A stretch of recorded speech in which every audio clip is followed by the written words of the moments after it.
आज की जय। श्री सद्गुरु महाराज की जय। श्री सद्गुरु महाराज की जय।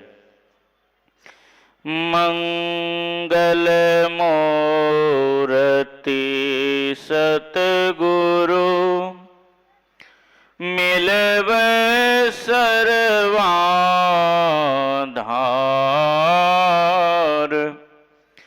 मंगलमय मंगल करनो विनबो बारंबार। मेरा मुझ में कुछ नहीं, जो कुछ है गुरु तोर। तेरा तुझको सौंपता क्या लागत गुरु मोर। श्री सद्गुरु महाराज की जय। परमाराध्य ब्रह्मलीन संत सद्गुरु के चरणों में इस दास का कोटि कोटि नमन।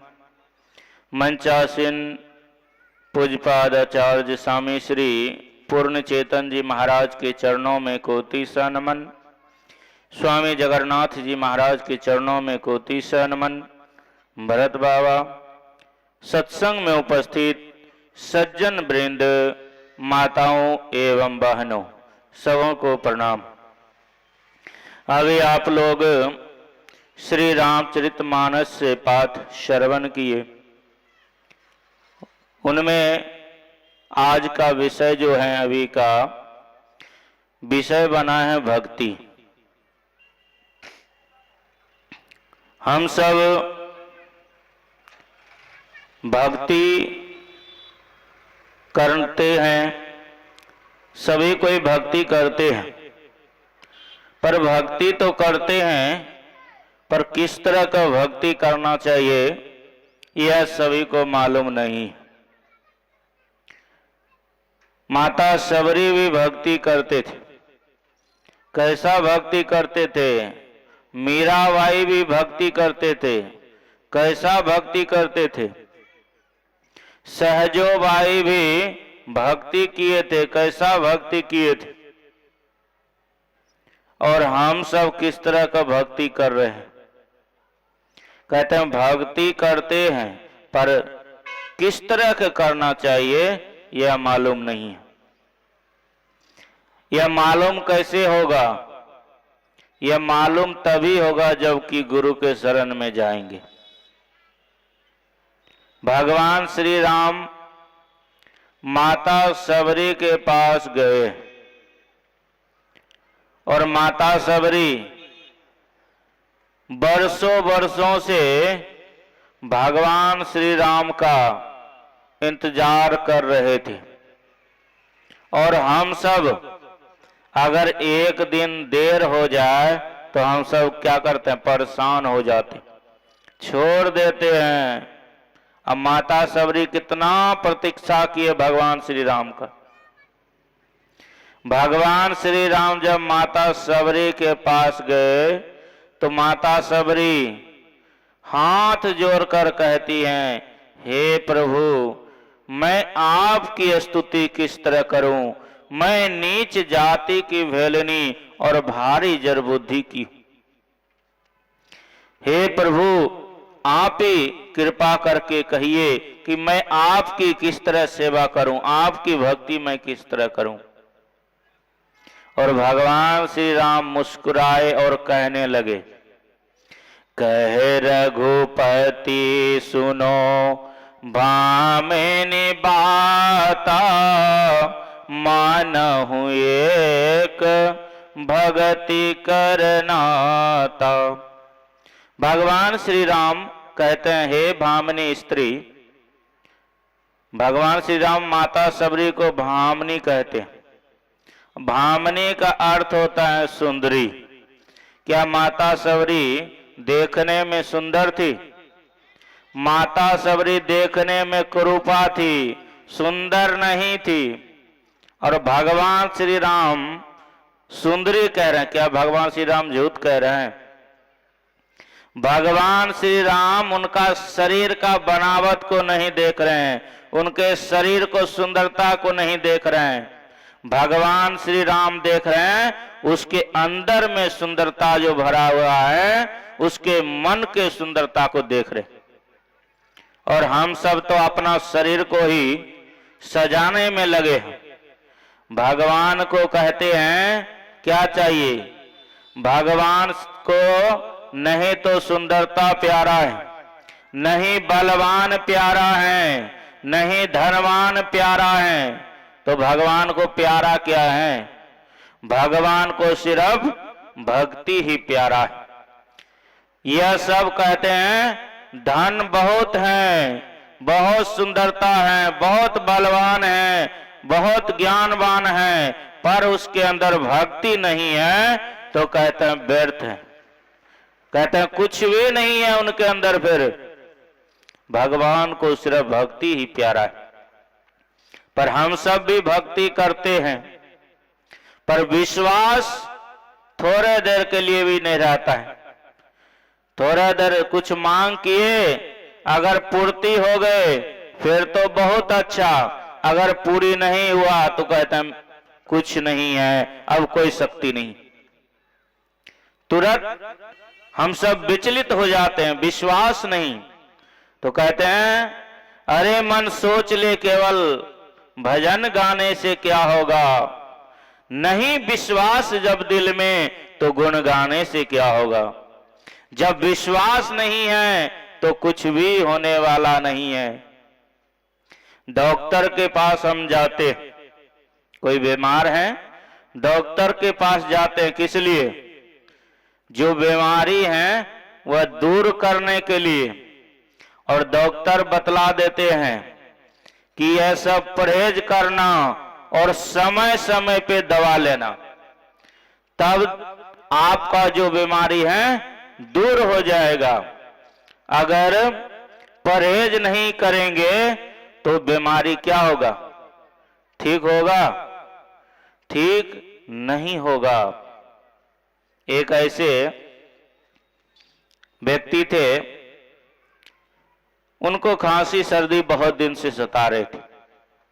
वह डॉक्टर के पास गए और डॉक्टर के पास गए दवाई लेने के लिए। डॉक्टर साहब कहते हैं कि दवाई तो मैं दे देता हूं, परहेज करना पड़ेगा। दही नहीं खाना है, खट्टा नहीं खाना है, ठंडा पानी नहीं पीना है, तब दवाई काम करेगा।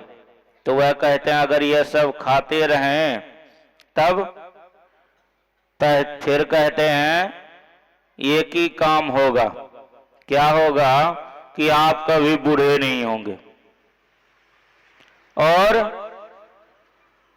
दूसरा आपके घर में कभी चोरी नहीं होगा, तीसरा आपको कुत्ता नहीं काटेगा अगर परहेज नहीं करेंगे तो। कहता वह कैसे?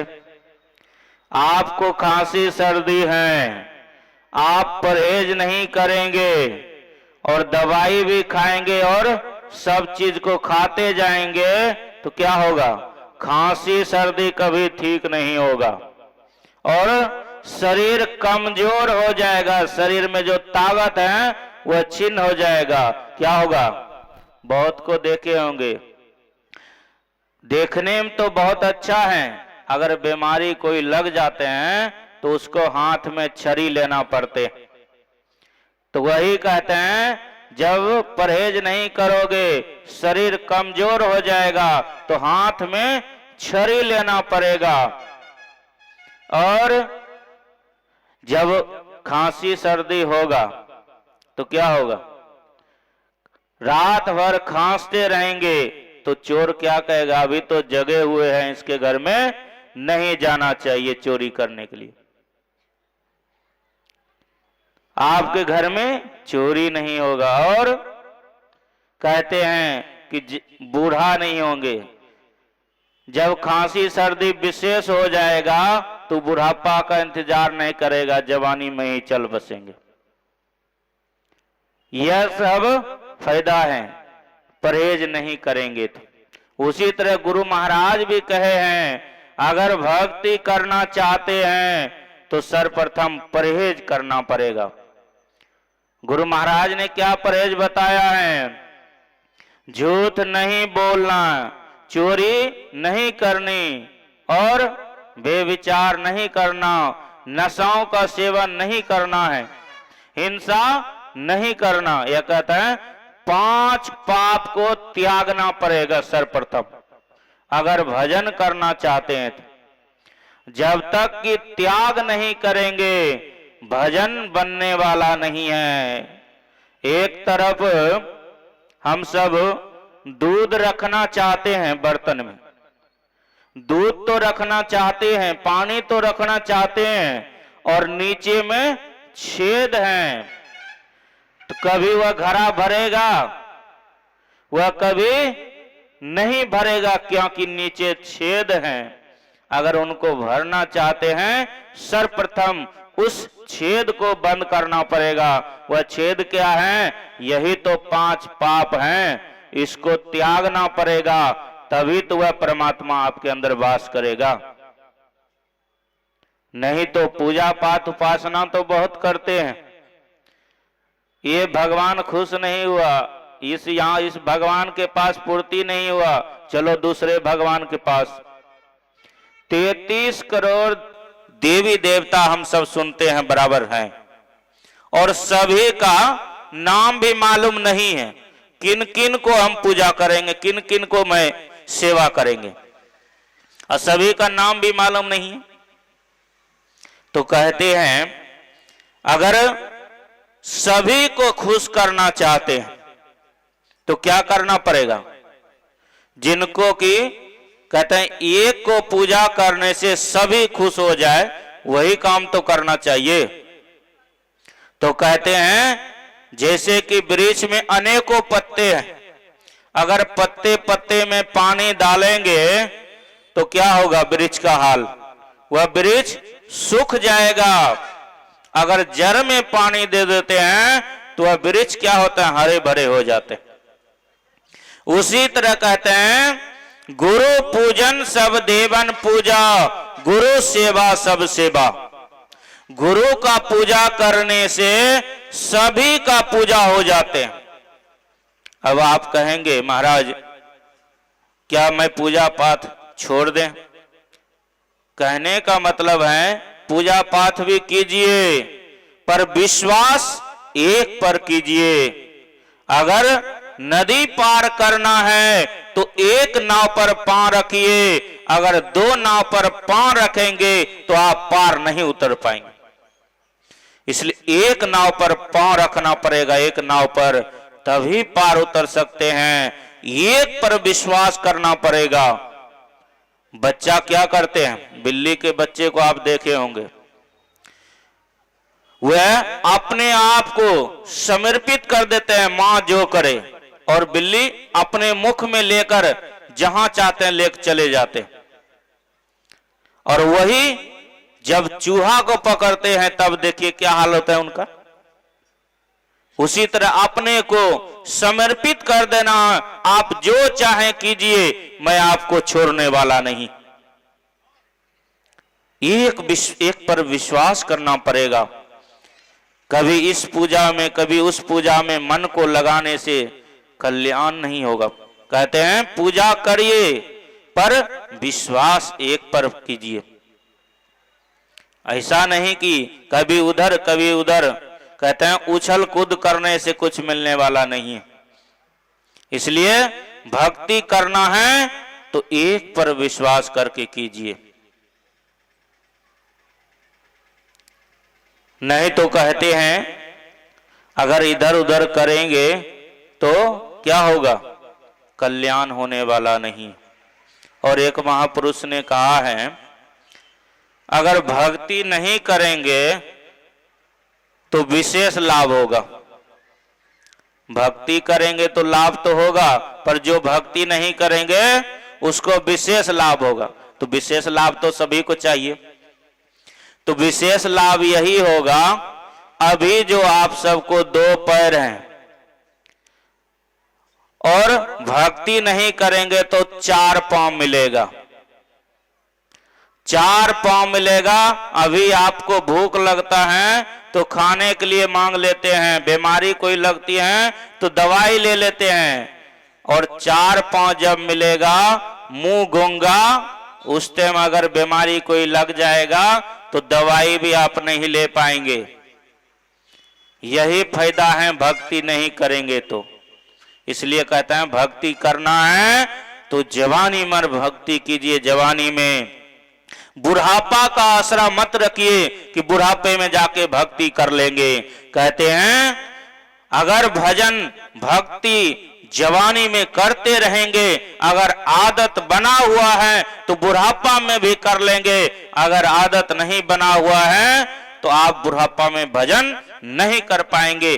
करना तो चाहेंगे पर नहीं कर पाएंगे। उस टाइम पछताएंगे, सिर धुनेंगे।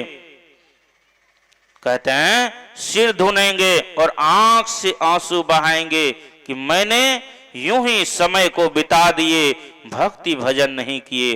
तो फिर कहते हैं बाद में पछताने से कुछ मिलने वाला नहीं। इसलिए भजन करना है तो जवानी में कीजिए, बुढ़ापा का आसरा मत रखिए।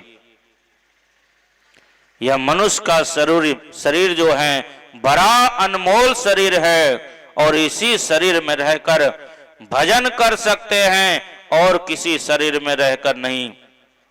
इस मनुष्य शरीर को यूं ही मत खोइए। समय निकाल कर भजन कीजिए। दीक्षा जिन्होंने ले लिया है उनको तो गुरु महाराज जिन्होंने दीक्षा दी है वह सभी बताई। 3 टाइम ध्यान करना होता है।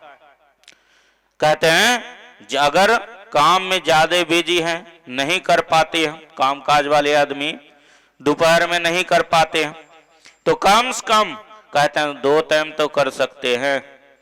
2 टाइम भी कम से कम ध्यान अवश्य कीजिए। यही तो आपका निजी कमाई है, यही तो आपके साथ जाने वाला है, अन्यथा कुछ भी साथ जाने वाला नहीं।